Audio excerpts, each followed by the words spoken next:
we saw today that the Reserve Bank of Australia recently hiked interest rates by another 25 basis points to be sitting at 3.35%. And all of this comes after inflation came in at 7.8%, which is obviously the highest in recent history. I think it's something like the highest since the 90s, but I could be wrong on that. I didn't check that properly, but it's somewhere around there in recent history. And we all know that a lot of Australians are already feeling the crunch and they're already feeling a lot of pain, because when you think about it, an example that I can give, which was in the article I read, to make it more tangible for everyone listening here, is that if you had a $750,000 mortgage, based after these changes, you'd now be paying 18.9K per year, or which is equivalent to about 5.3K a month. Yeah. And out of that salary, we all know that struggle to pay that. They're going to feel the squeeze, especially when you factor in cost of living going up, like fuel, groceries, and things like that. So there's no question people are going to feel the squeeze. And I'm just interested to hear your thoughts and where you see interest rates going, and what influence it's going to have on the Australian people after we saw this happen today.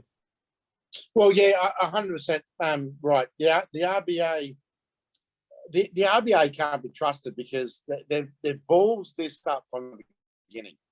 And they first said, when was it, 12 months ago or 18 months ago, that there was no immediate interest rates on the horizon, and then the next meeting they hiked interest rates by 0.5%,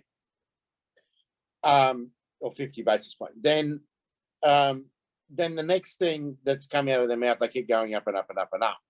Now, what's happened today is they've gone up by 0.25% again. They're saying, mind you, where the rest of the world has either stopped hiking interest rates, put them on hold, or slightly adjusted them down. And the RBA is saying that Australians have too much money. Now, that is true if you're an inner city latte sipping, socialist Chardonnay, I don't want. I could say something else, but I won't. Yeah, I will. Inner city lefty pig. If because you've been sitting on a shitload of cash that the government handed out, especially most of them are government employees, so they're way overpaid anyway, and they were kept on their full pay when everyone else money, or if you're a low income, had more money than what you knew what to do with. So then when COVID finished, you went and got your holiday and splashed it out and bought new TVs, which is part of the inflation problem, is that people had too much cash. Now, with the rates going up, you're right. It's I think I saw on $1 million mortgage, it's about $1,850 a month extra that you're paying on that mortgage since middle of last year. So that's a huge increase, and that's $1,800 would be a week's wage, and that's a big bite out of someone's pay packet. So what we're going to see, and then if you read the release today from the RBA, they actually say they expect more increases, because Australia, is not reducing their spending. Well, Australians aren't reducing their spending because I'll say some Australians aren't reducing their spending is because they've got too much money.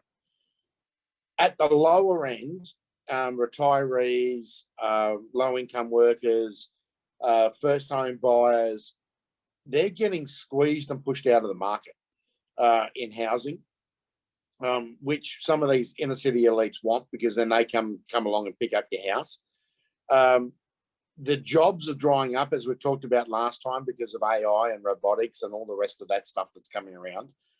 So they're losing their jobs once again, and they'll lose their houses. So what you'll start to see is there'll be houses in the outer lying blue collar suburbs that end up on the mortgage block, and then all the inner city guys that have all the extra cash going out and buying more investment properties and picking up brand new Ferraris and all the rest of it, we're going to end up with a two-speed economy, and possibly even a three-speed economy. You know, the elites, the useful idiots, and then everyone else. So the interest rate thing is bad because they should stop. My view is they should stop now.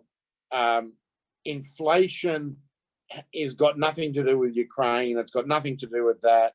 A lot of it had to do with we couldn't get we import too much, and our import supply chains were broken. Everyone had cash, though, you know, the old supply and demand. You know, if you got people with a shitload of cash that want to buy shit and there's not enough on the shelf, they're going to push the price up. And that's what we're seeing a lot. And a lot of this is government induced inflation. It's not economic induced inflation, right? So it's things, you know, the mandates during COVID, the border closures, the energy policies that are in place in this country, the working, like the IR rules that we've got in this country, all these are contributing to the increase to inflation. And so it's not going to go away. I expect inflation to decrease, the number to decrease, but what you're physically seeing on the street to keep increasing, because government will fiddle the number. And I can tell you now, 7.8% last year was bullshit. You know, ask anyone who was out there trying to buy anything, you know, a lettuce or a carrot or a potato, and you were paying a lot more than 7.8% for it. Loaf of bread, everything's gone up 15, 20% minimum. So overall, it's not going to get any better. It's just going to keep having catastrophic effects on the economy, is what you're saying. Yeah, because they're so what they're trying to do is they're trying to fight a fire by pissing in this corner, but the fire's over here, right? And they're not even looking. They're not even attempting to look in the right location. You know, we had Jim Chalmers come out, and we'll talk about him later, in question time today, and was sprouting on as if the RBA are the problem. Well, yeah, RBA is some of the problem, but hey, look in your own backyard, mate. Your policies and that are the real problem. So yes, it's going to get worse, and especially when we start seeing the mass layoffs that are coming for some of the lower paid workers. So is there anything you can do then to combat the inflation, what's happening around these interest rates, or really the only solutions to become sovereign and earn more income?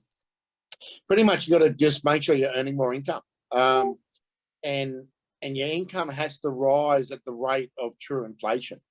And say true inflation is 15%, you're gonna have to try and make it rise by 15%. And in this market, it's tough. We're finding it out there that it's tough, and we're having to realign and massage stuff and bring stuff back into into budget through whatever means we can. You know, rising prices here and scraping stuff out there and cutting this out here and just becoming more sharp with how we operate. The other thing that you can do is what we've talked about is become a bit self-reliant. Grow some of your own food, go and shop in farmers markets and stuff like that where you can get bargains. Buy some stuff in bulk if you can on certain items. Barter. I know guys that are bartered. The back here of Byron Bay. One guy has eggs, so he goes and gets, lettuce and stuff from another guy, and they sort of just trade between themselves. That way, you basically cut inflation right out because you're not using the fiat system. You're using, you're back to how capitalism first started. Was I'm the egg man, he's the ironsmith, and he's the bread maker and all that sort of stuff, and we just trade between each other. Mm. Yeah. So yeah, that was a really good point I wanted to bring up, and yeah, you've proved me right. I always had faith in you, Stephen, that you would give a good answer, and there we had it. So everyone would agree with that. Damn, couldn't hide. Yeah, you've got to Hit get better acting skills. got to get better at it. Yeah, yeah. Eventually, you might win an Oscar if I do that more often.